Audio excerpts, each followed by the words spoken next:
My girlfriend took care of me. It's time for me to take care of her. Those are not my words, but the words of the reigning African 100-meter champion, that is Ferdinand Omorua Omanyala. Omanyala was speaking this week when he was awarded a brand new car courtesy of betting company ODBet. That's just some of the sports milestones that have been achieved this past week. My name is Nashon Owano and welcome to another edition of Metropole Sports Center. The following are just some of the things that you're going to be talking about on the show tonight. First things first, the FIBA Afrobasket this past week. So a couple of teams knocked out of the competition. One of the teams that was knocked out of the competition was the Kenya Lionesses basketball team. They were beaten by Mozambique 72-50 in the knockout stages, in the pro quarters stages of that particular competition. The following is just how Kenya fared on in that particular competition.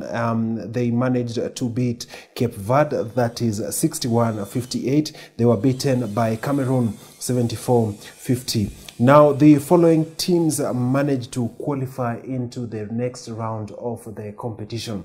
That is Cameroon, Senegal, Mali, and Mozambique.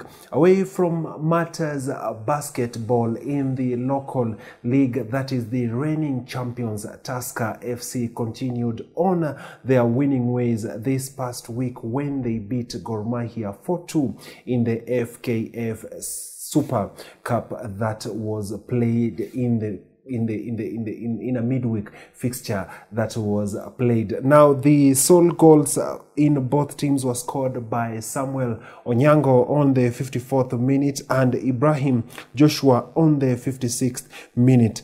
Ernest Wendo lost a penalty, compromising Gor Mahia's chances of winning the Super Cup, and Tusker FC's goal was converted by Carlos Kirenge, who ensured that they won that particular match. The following is what the current coach, that is Robert Matano, had to say about that particular fixture. Jana wamecheza vizuri sana na wale walikuwa wachezi sana na wengi wao ni wageni. Na pia tunakuambia tutabadilisha timu, kila mtu apate nafasi yake, ajielewe ni mahali gani yako na udhaifu na mahali gani tunaweza ongezea. So ilikuwa vizuri kwangu kwa vijana kucheza leo. I feel in the game that we really performed. I think it was obvious that we had only been training for 10 days, and I think it's obvious that was our first competitive match, you know. So we struggled to get into any rhythm. And I think the game was changed also by the referee a little bit. Made a shocking decision to give a penalty and then sending Shakes off. I mean, he's ruined the game. I mean, he's influenced the game big time. I mean, the last 30 minutes were a joke. We're just having to camp on the edge of our box and just defend, you know.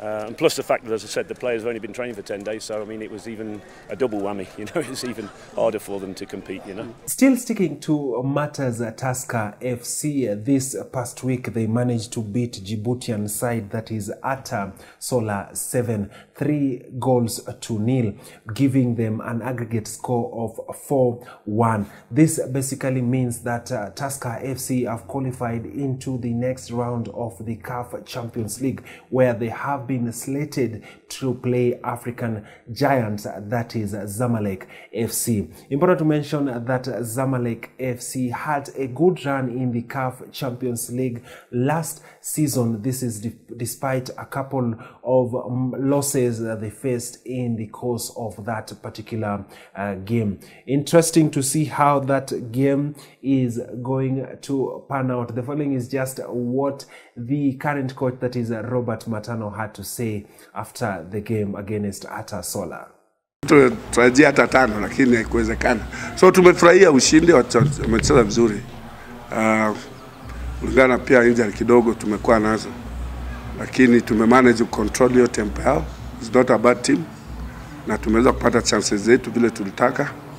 Then tumepata ushindi. And in women football, that is the Gospel ladies have been disqualified out of the FKF Women Cup that is currently ongoing. Gospel ladies were disqualified. This is allegation. were disqualified. Gospel ladies were disqualified. This is after allegations that they had fielded Ida Odhiambo, who currently plays for Kibera Girls, to play for their team.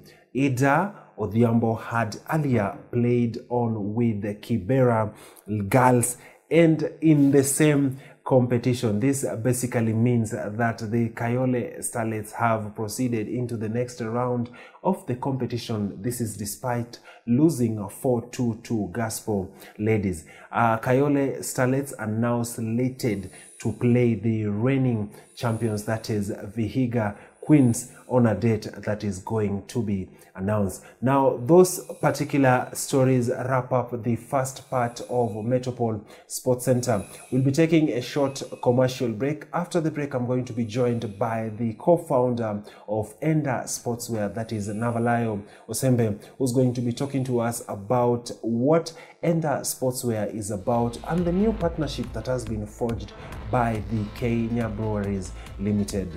See you after the break.